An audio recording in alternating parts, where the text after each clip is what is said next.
ഹായോ. അപ്പോൾ ചോദ്യപേപ്പർ ചോർച്ചയും പരീക്ഷാ നടത്തിപ്പിലെ ക്രമക്കേടുകളൊക്കെ നമ്മുടെ രാജ്യത്ത് മൊത്തം വലിയ പ്രതിഷേധങ്ങളുണ്ടായി അല്ലേ. കേന്ദ്രമന്ത്രി രാജിവെച്ചു. പരീക്ഷ നടത്തുന്ന പല ഏജൻസിക്കെതിരെ ഇന്ന് അന്വേഷണം നടക്കുന്നുണ്ട്. പരീക്ഷ കൃത്യമായിട്ട് നടപ്പിലാക്കാനായിട്ട് ഒരു കമ്മിറ്റിയും രൂപീകരിച്ചിട്ടുണ്ട്.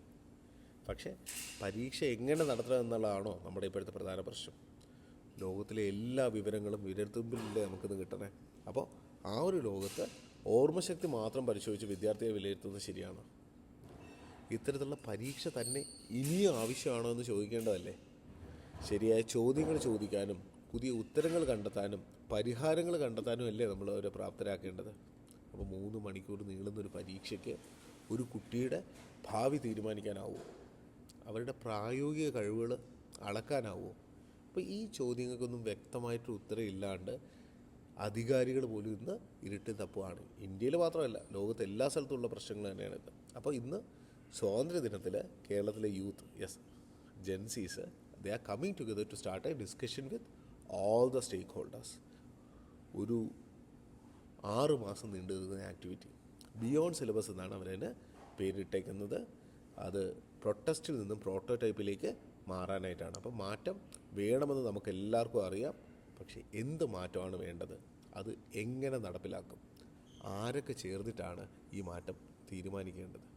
അവിടെയാണ് ഈ ബിയോണ്ട് സിലബസിൻ്റെ പ്രസക്തി. അപ്പോൾ എല്ലാ ഉത്തരങ്ങളും കയ്യിലുണ്ടെന്ന് അവകാശപ്പെടുന്ന ഒരു പരിപാടിയൊന്നുമല്ല ബിയോണ്ട് സിലബസ്.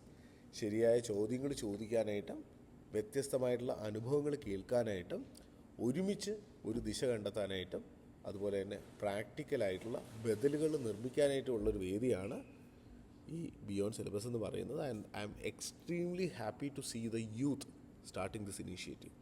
അപ്പോൾ നിങ്ങളൊരു വിദ്യാർത്ഥിയാണോ, അല്ല ഒരു അധ്യാപകനാണോ, അല്ല ഇനി രക്ഷിതാവോ, വ്യവസായിയോ, സംരംഭകനോ, ഗവേഷകനോ, പോളിസി മേക്കറോ, ഒരു സാമൂഹ്യ പ്രവർത്തകനാണെങ്കിൽ പോലും ഈ വേദി നിങ്ങൾക്കുള്ളതാണ്. അതായത് നിങ്ങൾക്ക് ഇവിടെ വന്നിട്ട് ചോദ്യങ്ങൾ ചോദിക്കാം, നിങ്ങളുടെ അനുഭവങ്ങൾ പങ്കെടുക്കാം. അതുപോലെ നിങ്ങൾക്ക് എന്തെങ്കിലുമൊക്കെ പുതിയ ആശയങ്ങളൊക്കെ ഉണ്ടെങ്കിൽ അതവിടെ സംസാരിക്കാം. അപ്പോൾ നമ്മുടെ വിദ്യാഭ്യാസത്തിൻ്റെ ഭാവിക്ക് വേണ്ടിയിട്ട് വ്യക്തമായിട്ടൊരു ദിശ കണ്ടെത്താനായിട്ട് നമുക്കെല്ലാവർക്കും ഈ യുവാക്കളോടൊപ്പം ചേരാം.